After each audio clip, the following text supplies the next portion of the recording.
अस्सलाम वालेकुम नाज़रीन, मैं हूं आपका मेज़बान उमर मुमताज़ संधू। नाज़रीन, आज हम एक और मसला लेकर हमारे उस्तादों के पास आए हैं कि आजकल हमारे माशरे में जो अल्फाज, तो मेरे पास इतना पर्दे वाले नहीं है, लेकिन कोशिश करता हूं कि जो आम अल्फाज में हम ज़िना कहते हैं कि ज़िना के वाक़यात इतने क्यों हमारे माशरे में बढ़ रहे हैं। कभी ज़ैनब केस आ रहा है हमारे सामने, कभी कितने बच्चों के साथ ज्यादती हो रही है। आज हम उसी वाक्य को लेके इसी मसले को लेके आए हैं। हमने कुछ दिन पहले, 2-3 हफ्ते पहले लाहौर में जो वाक्य हुआ है वो सुन के मेरे तो रोंगटे खड़े हो गए। लेकिन मैं आज इस बात पे बहस नहीं करने आया कि उनको उनके साथ क्या करना चाहिए, उनको रोकना कैसे चाहिए। लेकिन आज हम इसी मसले को लेकर अपने उस्तादा के पास आए हैं कि आजकल इतने वाक़यात क्यों हो रहे हैं। और अगर आप लोग बेहतर समझे तो लड़कियां जो हैं वो इस वीडियो को अपनी वालदा के पास, लड़के जो अपने वालिद के पास, हो सके तो दोनों को पास बैठा के ये वीडियो लाजमी देखें, ताकि अगर उनके ज़हन में कोई हमारी बात बैठ जाए तो हमारे लिए बाइस फ़ख्र होगी। तो वालदैन के पास बैठे और हमारे चैनल को ज़्यादा से ज़्यादा सब्सक्राइब करें, शेयर किया करें, लाइक किया करें और हमारा हौसला बढ़ाया करें।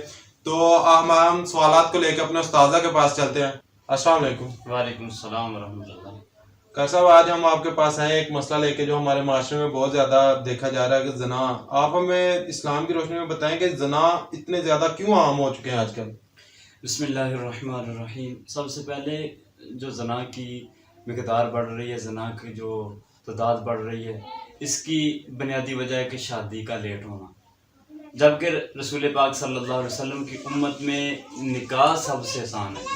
इस मुश्किल तरीन वक़्त में निकाह को इतना मुश्किल बना दिया गया कि लोग निकाह की बजाय जना की तरफ रुजू कर रहे हैं। अगर आज भी हम सुन्नत मुस्तफ़ा सल्लल्लाहु अलैहि वसल्लम पे अमल करते हुए, शरीयत मोहम्मद सल्लल्लाहु अलैहि वसल्लम पे अमल करते हुए आज भी हम निकाह की सुन्नत को राइज करें तो यकीनन हम जना से बच सकते हैं। तो कर साहब, हमें बता दें कि जना करने के नुकसानात क्या होते हैं। सबसे पहले तो हदीस मुबारक में आता है कि जो जना करने वाला है उसका रिज़्क तंग कर दिया जाता है, उसके चेहरे की रौनियत ख़त्म हो जाती है और आखिरत में उसका हिस्सा भी नेकियों में कम है और मौत के वक़्त उस पर सख्ती होगी। तो कर साहब, लेट शादी कर रहे हैं हमारे माशरे में आजकल के बच्चा अपने पाँव पे खड़ा हो जाए फिर उसकी शादी कर रहे हैं। इस लेट शादी करने के नुकसानात क्या होते हैं। सबसे पहले जो बात है ना, वो ये लोग समझते हैं कि शायद रिज़्क नहीं होगा, हमारा कारोबार नहीं है तो शादी नहीं करनी। तो शादी करना इसका रिज़्क के साथ ताल्लुक़ क्या है। सबसे शांत निकाह है। निकाह जब कर देंगे तो अल्लाह तबारक व तआला रहमत के दरवाजे खोल देगा। एक सहाबी रसूल नबी करीम सल्लल्लाहु अलैहि वसल्लम की बारगाह में हाज़िर हुए, अर्ज़ की, या नबी अल्लाह अलैहिस्सलाम, मेरे घर में रिज़्क तंग है। तो रसूल पाक सल्लल्लाहु अलैहि वसल्लम ने फरमाया शादी कर लो। उसने शादी कर ली, फिर वो और ज़्यादा तंग हो गया। अर्ज़ की, या रसूलल्लाह सल्लल्लाहु अलैहि वसल्लम, मैं तो पहले से भी तंग हो गया। तो रसूल पाक सल्लल्लाहु अलैहि वसल्लम ने फरमाया फिर शादी कर लो। एक शादी और कर ली, तीसरी मरतबा फिर हाज़िर हो गया। अर्ज़ की, या रसूलल्लाह सल्लल्लाहु अलैहि वसल्लम, मेरा रिज़्क तो और तंग हो गया। तो रसूल पाक सल्लल्लाहु अलैहि वसल्लम ने फरमाया और शादी कर लो। जब शादी कर ली तो अल्लाह तबारक व तआला ने उसके रिज़्क में इतनी बरकत डाल दी कि वो आसपास के लोग भी उनके घर से रिज़्क लेते थे। तो इसलिए रसूल पाक सल्लल्लाहु अलैहि वसल्लम ने फरमाया रिज़्क जो है वो औरत के मुकद्दर में है और औलाद मर्द के नसीब में। बात आपने की, लेकिन आजकल हमारे माशरे में बना है कि रिज़्क जो है वो मर्द के हिस्से में डाल दिया है, औलाद जो औरत के हिस्से में डाल दिया कि अगर औलाद ना हो तो औरत को बुरा भला कहते हैं। तो मैं ये जानना चाहता हूँ कि ज़िना जो करते हैं इसका नफ्सियात पर क्या असर होता है और इंसानी ज़िंदगी पर इसके क्या तासुरात होते हैं। जो स्पर्म होते हैं वो कमज़ोर हो जाते हैं। जो ज़िंदगी में नौजवानी के अमल में इंसान गुनाह करता है, ज़ना करता है, वो नफ्सियात स्पर्म जो कमज़ोर हो जाते हैं, जरासीम कमज़ोर हो जाते हैं। फिर वो कमा के पास जाते हैं, डॉक्टरों के तबीबों के पास जाते हैं, पैसा ज़ाया करते हैं, लोग अपनी ज़िंदगी का खेल खेल जाते हैं, अपनी ज़िंदगी को दाव पे लगा देते हैं। इसलिए जो ज़ना से बच जाता है यकीनन अल्लाह तबारक व तआला की उस पर ख़ास रहमत होती है। तो इसका नफ्सियात पर भी कोई असर होता है कि इंसान के टेंशन ज़्यादा होता है, गुस्सा ज़्यादा आना शुरू हो जाता है, तो इसका इस तरह के कुछ होता है इंसान पर। जब ज़ना करने वाला ज़ना करता है तो उसके चेहरे की रंगत बदल जाती है, चेहरा उसका जर्द होना शुरू हो जाता है, ज़हनी तौर पे कमज़ोर हो जाता है, उसका दिल कमज़ोर हो जाता है।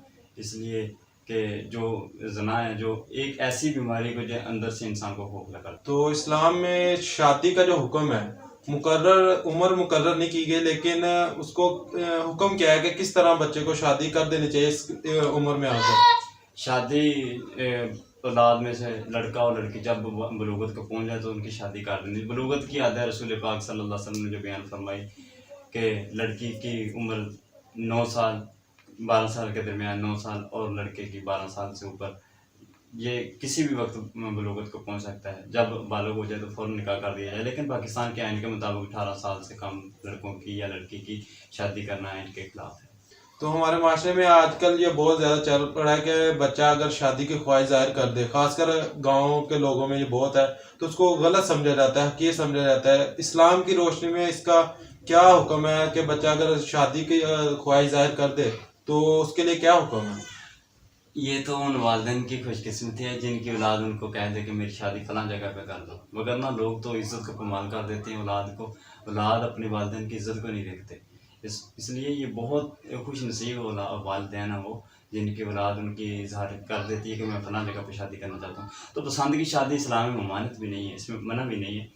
रसूल पाक सल्लल्लाहु अलैहि वसल्लम की बारगाह में एक सहाबी हाज़िर खिदमत की, या रसूलुल्लाह सल्लल्लाहु अलैहि वसल्लम मैं शादी करना चाहता हूँ। रसूल पाक सल्लल्लाहु अलैहि वसल्लम में किससे, उसने किसी के घर की तरफ इशारा किया तो रसूल पाक सल्लल्लाहु अलैहि वसल्लम ने आपने देखा उसे? वो कहने लगे या रसूलुल्लाह सल्लल्लाहु अलैहि वसल्लम नहीं। आपने फरमाया उठो और यहाँ वहाँ उसको देखिए। जब देखकर वो आए तो फिर फरमाया हाँ उससे शादी कर लो। कुरान में भी यही हुक्म है, फनकिहू मा ताबा, जिसे तुम पसंद करते हो, मसना व सुलासा व रुबा, 2 3 4, जिन्हें तुम पसंद करते हो उनके साथ निकाह करो। पसंद की शादी जायज़ है इस्लाम में। तो हमारे जो होता है कि 4 शादियां का कह रहे हुक्म है, ये हुक्म है कि इंसान को बताया गया है, क्योंकि मैंने पढ़ा हुआ है कि अगर आप इंसाफ नहीं कर पाओ तो एक शादी पर ही रहो। तो हमारे ये जो करते हैं कि मैंने दूसरी शादी कर लेनी है, तीसरी कर लेनी है, इसका क्या रिवाज आजकल चल रहा है? हुक्म नहीं है इसका, ये इजाज़त है। हज़रत आदम अलैहिस्सलाम को अल्लाह तबारक व तआला ने एक बीवी हव्वा अता फरमाई। हज़रत आदम अलैहिस्सलाम ने पूरी ज़िंदगी उनके साथ ही गुजारी। हज़रत आदम अलैहिस्सलाम की हम सब औलाद हैं। अल्लाह तबारक व तआला ने उनके दरमियान मोहब्बत पैदा की थी। हव्वा का माना है ज़िंदगी। हज़रत आदम अलैहिस्सलाम ने बीवी हज़रत अम्मा हव्वा को अपनी ज़िंदगी कहा। इसलिए एक औरत के साथ अगर इंसान गुजारा कर सकता है, ज़िंदगी चला सकता है तो चलानी चाहिए।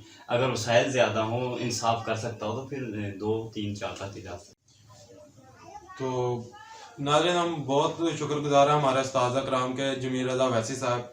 तो मैं कोशिश कर रहा हूँ कि आप कोई भी मौज़ू है मेरे जो मिले, मैं उस पर एक वीडियो बनाकर आपके मालूमात में थोड़ा इजाफा कर सकूँ, आपको थोड़ा कोई मतलब इस्लाह पर लाने की कोशिश कर रहा हूँ, थोड़ा अपनी तरफ से कोशिश कर रहा हूँ। बाकी आप लोगों ने सपोर्ट करनी है मुझे।